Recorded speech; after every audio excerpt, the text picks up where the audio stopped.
I dreamt of Coventry and thought of you. I have been commissioned by Creative Giants Art Ltd for client Coventry City Council, Coventry City of Culture Trust and their partners Avanti West Coast to create a new artwork which responds to the city and which will be installed on the architectural glazed screens of the 2-storey height booking hall at Coventry Station. My brief was to create a personal interpretation of Coventry's architectural icons and landmarks, a celebration of the built environment as recalled in the memories of a visitor, albeit one who has come to love this place dearly. The streamlined modernist station was built in 1962 and is Grade 2 listed, described by Historic England as outstanding architecturally, particularly for its spatial qualities and detailing. I made my first visit in December 2020, just prior to what became the second national lockdown in response to the COVID-19 pandemic. The project is also part of the wider Coventry Station master plan currently underway, adjacent to the modernist station, and I'm excited to be part of the Coventry City of Culture 2021 celebrations. The artwork is to be installed by October 2021 and will use the floor-to-ceiling double height glazed screens of the ticket hall, combining both west and north elevations as a canvas.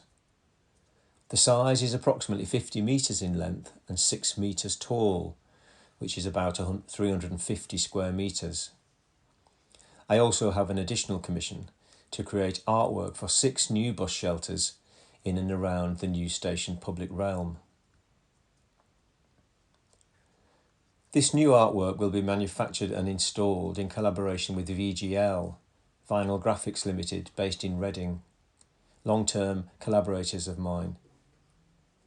Digitally printed in both opaque and transparent polychrome inks onto optically clear vinyl using a mixture of opaque and translucent inks, interrupted and punctuated by super graphic motifs and cut-out forms allowing sunlight to throw shadows to the ground. Sunlight brings an ever-changing play of pattern and form across the concourse floor, coming and going as the day and seasons pass, a momentary illumination on a dull day, an ephemeral partner to the permanence of the glazed screen. The installation will respect the architecture of the building, maintaining clear views into the ticket hall and timbered ceilings of the interior. I'm an outsider, a visitor. I have travelled from Ramsgate in Kent. I'm excited to be in this city on the eve of its City of Culture celebrations. What a fascinating place to be, particularly surreal during a pandemic and national lockdown. Masterful post-war civic planning, which is quite frankly gobsmacking, which is full of hope, ambition and local sensitivity. Standalone or clustered groups of medieval buildings anchor streets in time. Others were razed to the ground by bombing. The ruins created oddly framed views, striking vistas and jarring juxtapositions of buildings from a haphazard and jumbled timeline, jolted from century to century within a few footsteps. It's as if I've become a time traveller. Contemporary bland, adjacent to a medieval masterpiece. A visionary civic ceremonial vista, blocked by an inward-looking 1980s carbuncle. In a city of great architectural concepts, how was that ever a good idea? A community-spirited and very friendly circular central market really made my day. Neat rows of collies and cabbages, vibrant African fabric, a truly giant spliff. A mural painted by German art students, a post-war gift of friendship and reconciliation from Dresden. Walking the back streets, always insightful, reading the housing stock for signs of Victorian Topshop domestic factories, ribbons, looms, the sound of history buzzing in my head. A contemporary university library, surely channeling the Italian hill town towers of San Gimignano, public swimming baths disguised as a rather charming zinc-armoured origami elephant. A rough-hewn block of tactile brutalism spanning the ring road, itself a concrete corsetry of cars and lorries encircling the city's heart. But I prefer the Britannia Hotel any day over the pastiche of the Pool Meadow bus station, and the ring road has somehow managed to preserve rather than destroy the intimate and walkable scale of the city centre, its solid grip now being softened by breakthrough pedestrian routes and greener city aspirations. I'm so Coventry curious, something different at every turn. Coventry Cathedral, consecrated in 1962, boasts an awesome who's who of a vibrant and international 1960s art world. These city fathers and mothers had a thing for commissioning public art and architecture of the highest quality. Obviously a masterstroke, genius. Sir Basil Spence ensured that artists were commissioned early in the project to prevent them being engineered out, something I know a fair bit about myself. Public art was also commissioned as an integral part of the urban landscape. After 60 years, a lot of it may have been moved or relocated. It may not be in the best condition, but it has survived, and most has stood the test of time. Now is the very time to celebrate this vision and trust in creativity as a catalyst for change once again. The newly completed Upper Precinct regeneration and public realm stands testament to that. Coventry University had its roots in a college of design, founded in 1843, to provide local designers for the ribbon manufactory. Without artists, designers and creative entrepreneurs, this city would not have thrived. Medieval Coventry boasted perhaps the greatest and most innovative glass painter of his time, John Thornton, 1405 to 1433, whose workshops were in the Burges.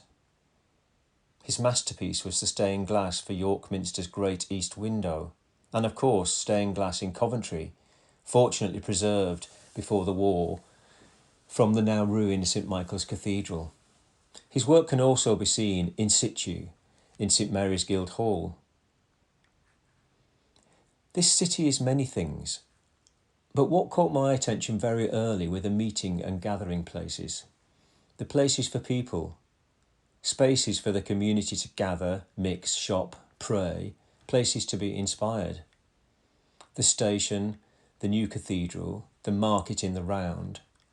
This triumvirate of buildings was and still is inspirational. 3 democratic places, 3 community and socially equitable spaces. Modern, multicultural, youthful Coventry, a city of learning, a city of music and of peace and reconciliation. All 3 modernist gems, of course, all representing something brave, bold and new, an experiment in urban form and community expression.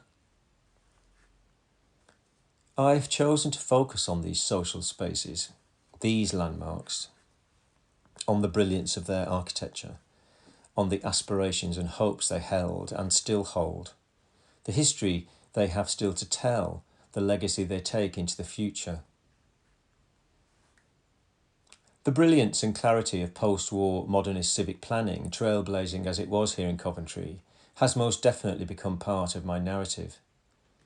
The post-war city of today is currently awash with considered and vibrant public art. Street art made by the public. The medieval city too, a treasure chest of beauty and craftsmanship. Both forms of expression having formed an abstract play of colour and pattern used in my own artwork to emphasise the drama and dynamic story of the Coventry we are all celebrating. Cathedrals, churches and buildings of faith and community dominate the city, but quite brilliant modernist and contemporary examples also dot the suburbs. Foles Hill, just north of the Ring Road, has a rich heritage and a diverse community. At the roundabout junction of Harnell Lane West, Leicester Causeway, Springfield Road and Howard Street, I could see in one sweeping view the 3 towers of the Shri Krishna temple, the Polish church and community centre of St Stanislaus Kostka, and the Gurdwara Guru Nanak Parkash with its impressive dome. Within a 5-minute walk from here can be found a Hindu temple dedicated to the elephant god Ganesha, the Jamia Mosque on Eagle Street, and the Masjid El Zanat ul Islam on Estoni Stanton Road. Several of these buildings too feature in the artwork, representative of the architectural wealth of faith buildings and community centres in the city and suburbs. In 1954, Bishop Gorton commissioned Sir Basil Spence to design 3 low-cost modernist parish churches to serve new housing areas around Coventry, each seating around 250 people. St John the Divine, Willenhall, and St Oswald's Jardine Crescent amongst them, each having an open bell tower of concrete pillars with infill panels of enamelled steel in lattice frames, and consecrated in mid-July 1957, when Spence was already engaged in designing Coventry Cathedral. But by far my favourite, however, for its extraordinary interior, is Christ Church, Frank Pledge Road, a parish church and community centre in Charlesmoor, directly inspired by the 1953 Festival of Britain. It was designed in 1953 by Alfred H. Gardner and built between 1956 and 1958. The interior is both strangely kitsch, odd, and spectacular. The Architect's Journal in 1953 described it as Pleasure Gardens pastiche, apparently inspired by the Festival Pleasure Gardens at Battersea Park that ran alongside the South Bank exhibitions. However, St Nicholas Church, Radford comes a close second for me. The church broke ground in 1955, designed by the architect Richard Twentyman. Sadly, it's due for demolition. It's a hard truth, but every building cannot be saved. The city centre also benefits enormously from a series of interlinked public places. Upper and Lower Precincts and Broadgate, the precincts being the first car-free pedestrian shopping spaces in Europe. Broadgate, once no more than an enormous roundabout, is now the civic centre and major public space, providing a theatre in the round for its backdrop of brilliant architecture. Obviously, I'm leaving Cathedral Lanes out of this list, perhaps for the worst building in Coventry, sited in the best place. The Ring Road, a concrete grip on the city once unbroken, is now bridged by a green and tree-lined, traffic-free pedestrian public realm and boulevard leading from the station via Friargate and Greyfriars Green into the heart of the city. There is no human representation in my artwork, but there are some animals. I've set them free from the constraints of heritage and dry history. An Indian elephant, a wild cat, and an eagle, all from the Coventry coat of arms. A fallow deer to represent the medieval royal hunting park of Charlesmoor, frequented by the Black Prince. All free to promote the city of Coventry and its culture far and wide. What you can see within the artwork are repeating patterns and motifs, some abstracted, evolved from local architecture and landmarks. The Ring Road, city walls, River Sherborne all feature, as does a rock crystal version of the War Memorial. The 1851 Board of Health map is a revelation of green space, community gardens and allotments surrounding the train station. Much of this green space was established by the philanthropic ribbon manufacturers Charles Bray and James Cash for their workforce. Some of these gardens still survive south of the station, in the area known as Park Gardens. My interest in plants and trees and the wider green city agenda is further triggered by Warwick University's Vegetable Gene Bank, depositing seeds at the Svalbard Global Seed Vault in Norway, and the Ryton Organic Gardens and Heritage Seed Library, managed by Coventry University. The earlier 1807 Sharps map even draws the individual planting schemes and garden designs in fine detail. These green and pleasant grids have found their way into my designs too. From the development of Coventry blue dye, the ribbon industry, and on to the evolution of bicycles, cars, jets, engines, green low carbon transport, and battery technologies of the future, Coventry has witnessed an almost seamless evolution of innovation and reinvention. These have all been resonant influences on my work. Jacquard weaving, or more exactly the Jacquard loom, which changed the Coventry ribbon industry forever, an example of which can be seen in the museum, brings historic textile production closer than you may think to contemporary engineering and automotive design via their links to computing power.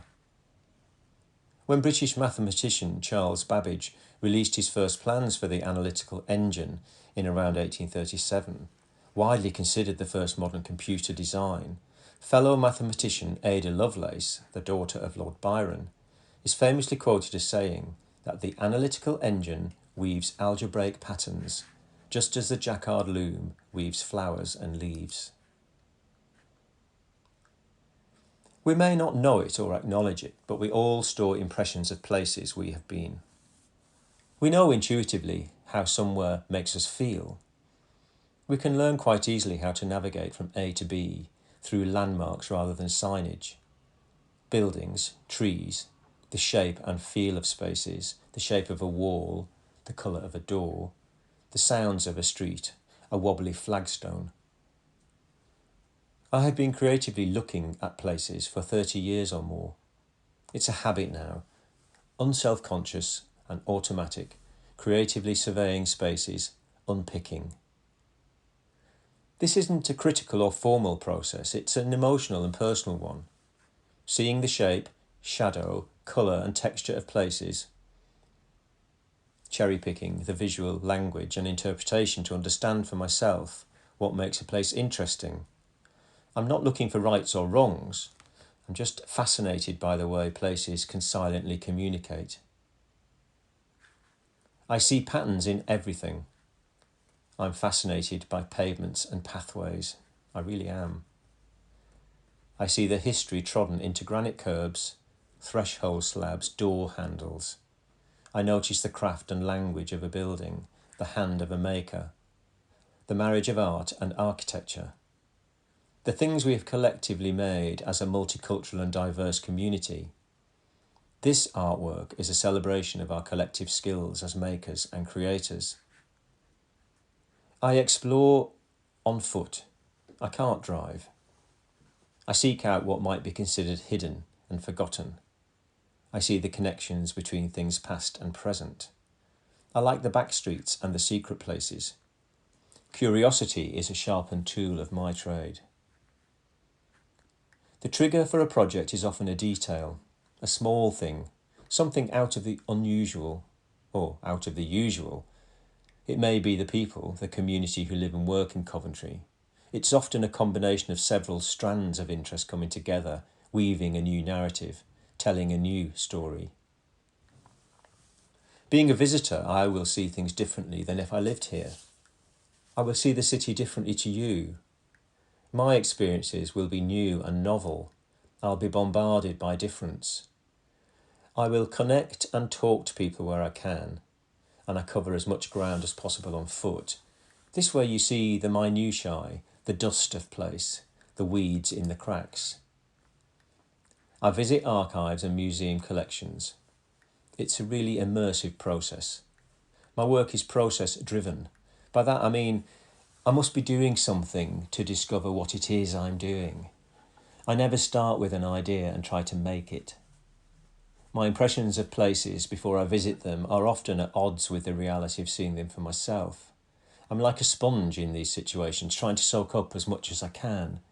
It can be overwhelming having to sift through everything that comes my way, but the things that resonate and stay uppermost in my mind eventually begin to coalesce and form the foundation of an idea. My first 2 visits to Coventry were 6 weeks apart. Both times I visited Coventry Cathedral. On both visits I was greeted and welcomed by the same cathedral guide. On my second visit she remembered me. where I had come from, and what we had talked about on my previous visit. I liked that. Instagram has also been a great source of support and insight, and I'm really grateful to a number of individuals in whose Insta footsteps I follow, whose unique visions and perspectives of Coventry and their home city I got to see firsthand for myself, framed through their eyes and emotions. This being the Coventry City of Culture year, there is no lack of opportune and fascinating windows, both literally and metaphorically, enabling and promoting voices into Coventry life and times. The online platform for Coventry City of Culture 2021 has been a fantastic resource also, a movable feast with something new almost daily. But I also have to mention two of my stalwart go-to national resources too, the National Library of Scotland Maps collection and Britain from Above, both phenomenal and informative collections. I'm tuning in and absorbing as much as possible. Through the static and buzz, some things communicate sharply with clarity and in full colour. A detail, perhaps, a whole building, a sound overheard, an old map, a black and white image, a comment overheard, someone's clothes, a display of vegetables in the central market, a worn bit of stonework, a couple pushing a buggy. It is eclectic and it comes from everywhere. Time travels. Coventry comes in all shapes and sizes. Industrialists, inventors, thinkers, philosophers and manufacturers stoked the fire of industry here in Coventry. Precision-engineered thinking and machine-tooled ideas from here shaped the world. Alfred Herbert's Coventry die-head was known worldwide. Tangential spokes and differential gears for bicycles were invented in 1874 and 1876 respectively by James Starley. The modern bicycle was Coventry born. Coventry has and is of course a step ahead and full of surprises.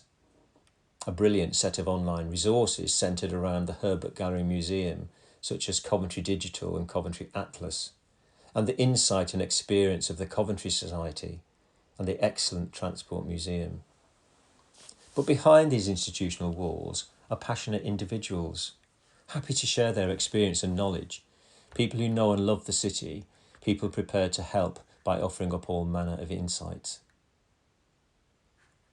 I made my very first visit on the 18th of December 2020, the day before Kent went into Tier 4 lockdown, and my next visit during full lockdown was on the 20th of February 2021. Few people around, even less traffic. I made a walking circuit of the city, skirting either side of the ring road. I crisscrossed the centre, unworried by traffic, and walked to the sombre but magnificent war memorial, and was cheered by exotic birds painted giant size, colourful, chirpy, cheep, cheep. The geometry of Coventry inspires me. Octagonal spires, atop octagonal towers, standing on rectangular boxes. Circles for markets, circles for chapels, 8, 10, 12 pointed stars. Emphatic vertical planes, powerful horizontal lines, cross-sectioned columns. Perfect ceremonial civic symmetry down the precinct. A shimmering blue circle to swim in. Exploded hexagonal windows to better understand the engineering within. Irregular patterned rectangles in cast aluminium to keep you safe. All this and a true blue and mostly invisible river running through it. The concept for the setting out of the artwork is based upon the response to the striking modernist form of the station and ticket hall itself, using the glazed screen to hang the creative elements within. The strong reliance on rectilinear forms and framing devices is deliberately reminiscent of plans for the post-war civic centre and precinct by inspirational city architect Donald Gibson. And the striking glazed box stairway entrance to the Locarno Dance Hall, now demolished, by Arthur Ling and architects Kett and Neve, but also of my own framed views captured when walking round looking intently at the city, views within which a variety of details, textures, patterns and motifs from across Coventry's long history and heritage can be gathered together. Octagonal shapes inform the construction of each of the city's 3 famous spires and towers, and can be found in a single column in Holy Trinity Church. Broadgate House and Hotel Leofric, now a student accommodation, are themselves supported on stone-clad octagonal columns. These and other shapes can be considered as the building blocks of Coventry, resonant of both the heavy red sandstone blocks of its medieval past, combined with the confidence and bravado of Victorian industrial factory building, and the refined elegance, symmetry and innovation of Coventry's post-war urban planning, as seen in archived designs and drawings. My 6 day-long visits and walks around the city, along with my discussions and conversations with other Coventry-based voices, has been fruitful and a wonderful experience. Contextual references, both local and site-specific, are not made in isolation, but are represented in the artwork as a community of interrelated motifs, colours, patterns, and devices to mirror and suggest the way that the city has developed and grown in community over the centuries. This sense of community, togetherness and innovation is the unifying concept underpinning the work. My project sketchbooks are a collection of all these ideas, observations, drawings and designs, very much in flux and change. These pages are where ideas came to sit together, to resolve, to blend, before they started a more formal journey to become the draft of the whole. And not all make the journey. Some things are filed and archived for another day. But I created a library of detail, a visual voice to say what I think, to communicate my response to your city. There are also digital files of research, photographs, maps, news items, etc. Ideas are presented through these drawings as a series of tableaux, as if part of a parade or street party, a carnival, a happening, intertwined with other less focused or less obvious motifs, but all inspired by Coventry. I was much influenced by the City of Coventry Festival of Britain celebrations and Godiva pageant and procession, which was held on the 23rd of June 1951, when all or most of the city's industrial trades and manufacturers presented a series of visual tableaux within the procession, mounted on lorries and trailers. I actually managed to buy an original copy of the programme for the event. It's great. This was no doubt an historic, colourful and celebratory event for everyone, much as the City of Culture 2021 will be to all the city's communities today. What a fitting tribute that the 70th anniversary of the Festival of Britain can also be such a positive celebration of Coventry in its own year of culture. Coventry's contemporary creative and cultural wealth has been inspirational, especially my colour palette and colour references. The Diwali-inspired Festival of Light held in the city on November the 3rd, 2019 was a city-wide community celebration of colour and light as urban performance art. The street art seen throughout the city now is a vibrant and in-the-moment experience of vitality and youthful exuberance. A contemporary Coventry is a young and dynamic, multicultural community, a city of education and learning, and a city of music.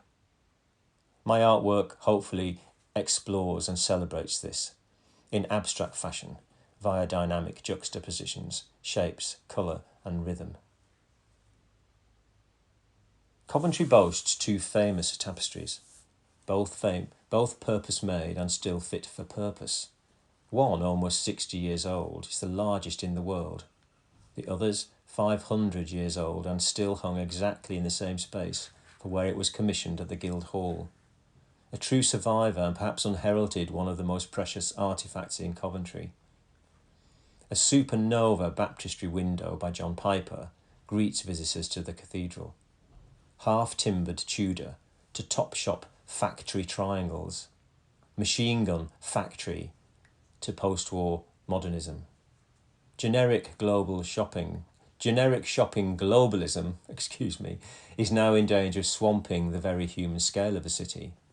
Big money is as ever all sharp elbows and tone deaf, but change is a recurring theme in Coventry, be it by design or by destruction. Returning to John Piper for a moment, he of the baptistry window in Coventry's new cathedral, he was an official war artist in World War II. He dashed to Coventry the morning after the destruction to record the devastation, painting and sketching within the still smoking ruins. These paintings can be seen in the Herbert Gallery Museum.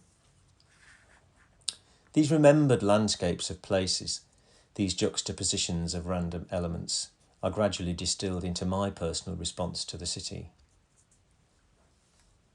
The only downside I can think of was that the streets were very quiet on most of my visits, which mainly occurred during various stages of lockdown. The people and life were missing from the equation. Cultural venues and most retail was closed.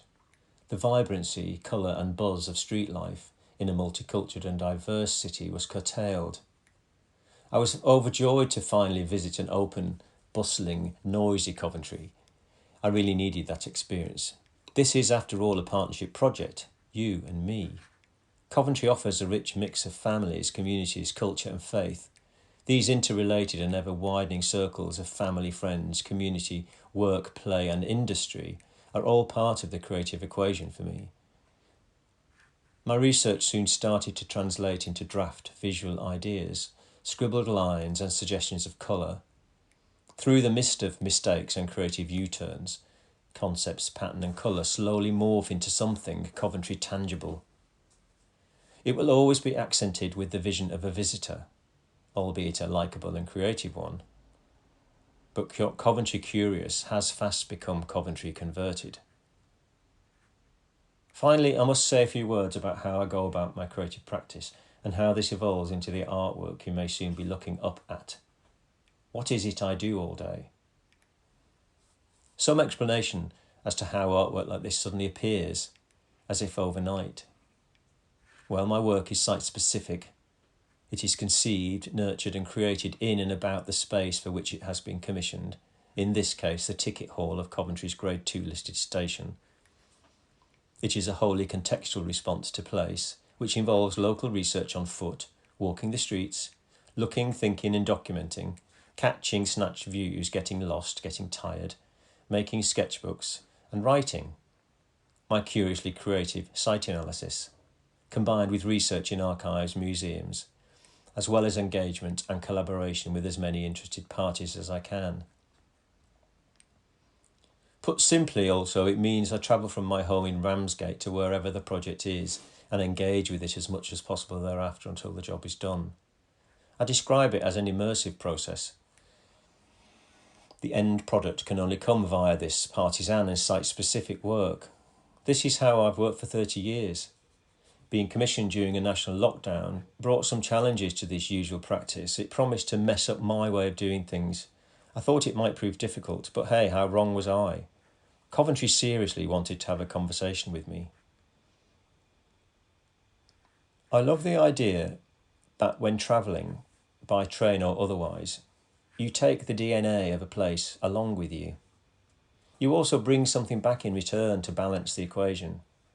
The essence of a place is not always a physical thing.